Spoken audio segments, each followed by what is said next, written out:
Hello, my friends. This is Brian with Right on Red. Actually, today I will be Brianna. I will identify as a girl today. I am gender fluid. So whatever.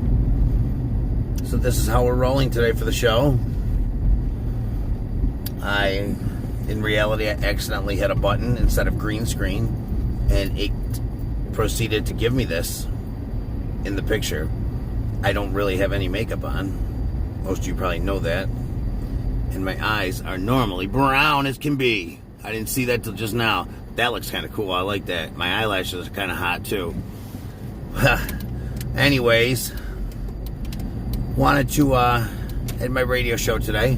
Thought it was a really good show. An hour and a half talking about, woke disaster policy and what it's led to. And I'd say, we all laugh at Joe Biden, and we make fun of him. We make fun of Kamala Harris. We make fun of, his most diverse cabinet ever, and all that stuff. But in reality, that's all led to where we are now, in a conflict, a possible, who knows if war's around the corner with, Russia. And Russia, we are fighting a proxy war with Russia.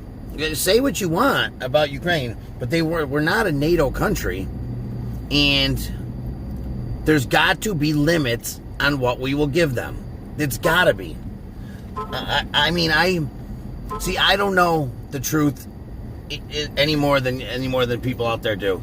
We don't know. We don't know the exact truth of the situation. Is Putin, shitty? Yeah, he is. Of course, we know that. But is Zelensky this amazing guy? I don't. From what I've heard and what I've researched, that's not the case. And in reality, we are fighting a proxy war for reasons we don't really know. And it's because Biden and his Secretary of State are they're just ridiculous. I'm going to use the R word, but I don't know, whatever. They're mentally challenged. They are. I mean, come on.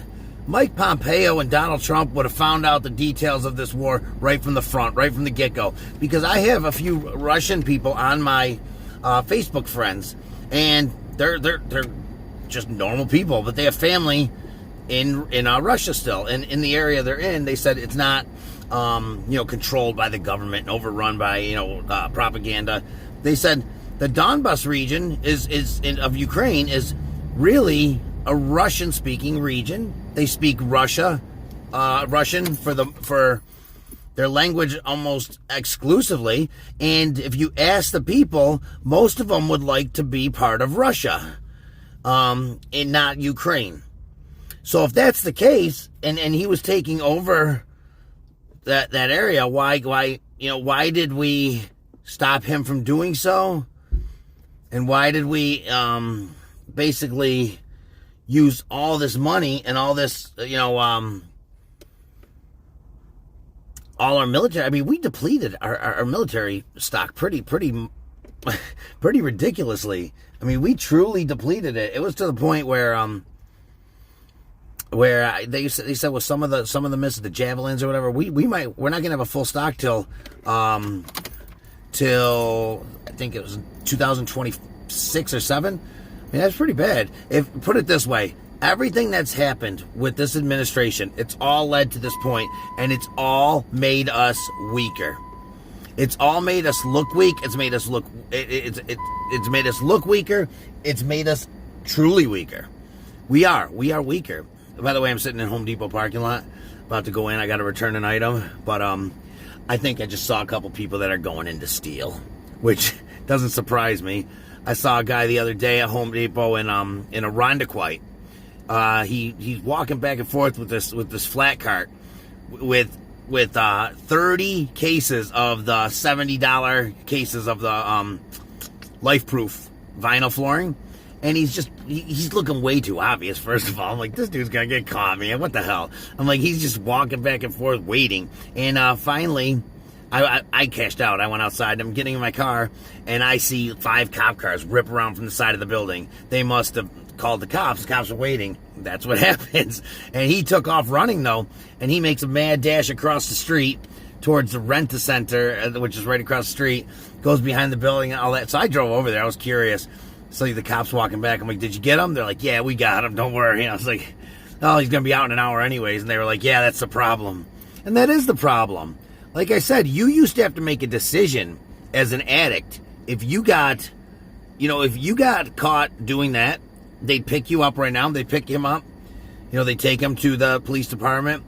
They'd book him into the jail with, even if it was $200 bail. No addict's going to have that money, because once you get money, you spend it as an addict. So book him in for $200. Now it gives the parents, who are most likely the ones that are going to pay it, it gives them the opportunity to say, no, I'm not paying it. Leave him in there for 4 weeks until his court case. Let him get clean. Him or her get clean. It also gives, the Gates Police did this, and so did the sheriff's heroin task force, and some other town police forces did as well. They'd say, they pick you up at Wegmans, on Lyle Avenue for petty larceny. Get you into the car. I say, listen, we can book you into jail and put bail as for $150 or whatever. And, you can maybe bail out, maybe not, whatever. But then you're going to have a criminal, you're going to have a misdemeanor on your record probably, and this and that. Or I can take you to rehab right now. I can find a place. They use open access to find a place. And I remember the chief himself, the chief of police in Gates, Jim Van Bretero. What a great guy. He's been on my radio show a few times. He drove the addict down into the middle of Pennsylvania on a snowy day. It was ridiculous. It was awesome. It was awesome because it was the only place that he could get a bed. But they'll say, we're going to get a bed. We're going to go right now. We're going to find you a bed, and we're going to take you there, and you're going to stay there for, I think it's 30 or 60 days, and then you got to go into a sober living thing for another few months. It's all in all, it's a 6-month to 12-month program.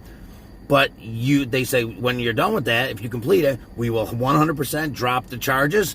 You'll have we'll clear it off your records for the arrest. There'll be there'll be no arrest records or anything. Pretty good deal, right?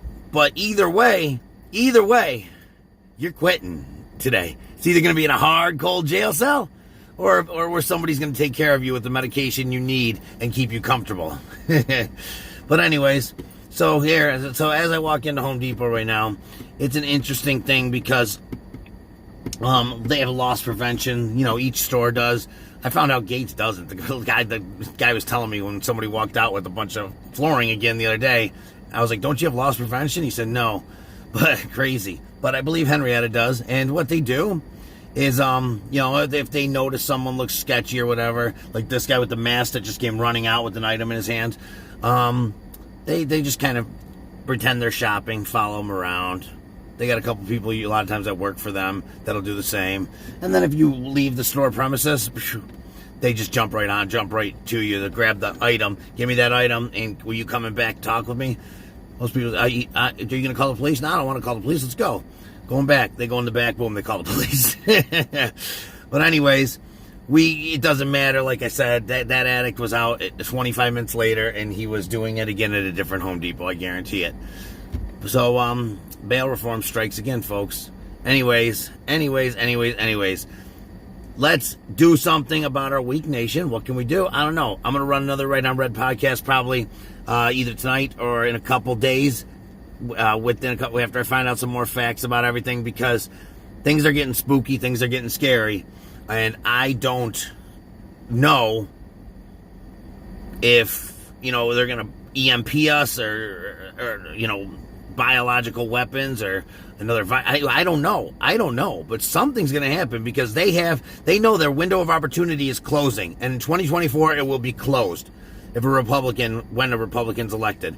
So they know that we are at our weakest point right now, today, and their window of opportunity is now, and they're going to strike. Trust me, mark my words. Chinese immigrants have been increasing. Chinese nationals increased the border by 600% over the last few months. Take it easy. Bye.